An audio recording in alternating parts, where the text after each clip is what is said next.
Bharatiya Janata party జమిలి ఎన్నికల ప్రక్రియలో తొలి అడుగు వేసింది. 129వ రాజ్యాంగ సవరణకు ప్రథమ అంకాన్ని పూర్తి చేసింది. వారం క్రితం వన్ నేషన్ వన్ ఎలక్షన్కు కేబినెట్ ఆమోదించిన అనంతరం దీన్ని పార్లమెంటులో ప్రవేశపెట్టింది. 220 148 ఓట్లతో లోక్సభలో బిల్లు ప్రవేశపెట్టడానికి అనుమతి లభించింది. దాంతో జేపీసీకి బిల్లు పంపడానికి మార్గం సుగమమైంది. జాయింట్ పార్లమెంటు కమిటీ ఈ బిల్లుపై కేవలం ప్రజలు, అధికారులు, మాజీ స్పీకర్లు తదితరుల అభిప్రాయాలను సేకరిస్తుందే తప్ప నిర్ణయం తీసుకోదు. దానికి 90 రోజుల గడువు ఇస్తారు. అవసరమైతే గడువు పొడిగిస్తారు. ఈ కమిటీలో 31 మంది సభ్యులుంటారు. అత్యధికంగా అధికార పార్టీ సభ్యులుంటారు. ఈ బిల్లుకు అనుకూలంగా తెలుగు రాష్ట్రాలలోని టీడీపీ, వైసీపీ, బీఆర్ఎస్ పార్టీలు ఓటు వేశాయి.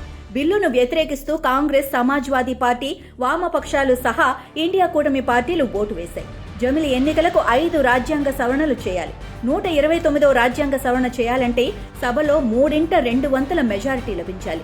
అలాగే 82A నిబంధన, 83 నిబంధన, అసెంబ్లీ ఎన్నికల కాల పరిమితికి 172వ నిబంధన, 327 నిబంధనలకు పార్లమెంట్ ఆమోదిస్తేనే జమిలి ఎన్నికలు సాధ్యమవుతుందని రాజ్యాంగ నిపుణులు అంటున్నారు. ప్రస్తుత లోక్సభ ఎన్నికల తర్వాత రాష్ట్రపతి గెజిట్ నోటిఫికేషన్ చేయాలి.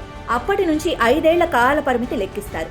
ఆ తర్వాతే జమిలి ఎన్నికలు. అంటే టెక్నికల్ గా 2034 వరకు వన్ నేషన్ వన్ ఎలక్షన్ సాధ్యం కాదు. పార్లమెంట్లో ఈ బిల్లు ఆమోదం పొందాలంటే 67% మంది సభ్యుల మద్దతు అవసరం. అంటే 362 మంది లోక్సభలో, 164 మంది రాజ్యసభలో ఈ బిల్లుకు మద్దతు పలకాల్సి ఉంటుంది. కానీ 543 సభ్యులున్న లోక్సభలో ఎన్డీఏకు 293, ఇండియా కూటమికి 234 మంది సభ్యుల బలం ఉంది.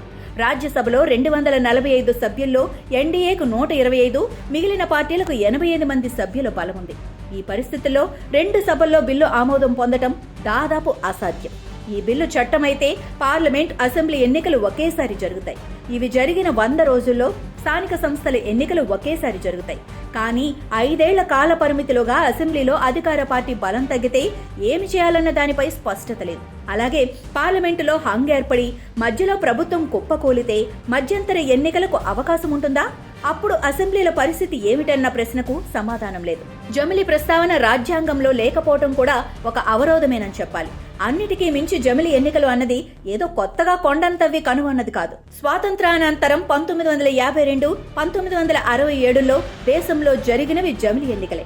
కనుక జమిలి అంటూ ఇప్పుడు బీజేపీ చేస్తున్న హడావిడి అసంబద్ధంగానే కనిపిస్తోంది. రాష్ట్రాలలో లేదా కేంద్రంలో మధ్యంతర ఎన్నికలు వస్తే పరిస్థితి ఏమిటన్న దానిపై స్పష్టత లేకుండా కేంద్రంలో బీజేపీ నాయకత్వంలోని ఎన్డీఏ సర్కార్ చేస్తున్న హడావిడి ఇప్పుడు దేశవ్యాప్తంగా హాట్ టాపిక్ గా మారింది.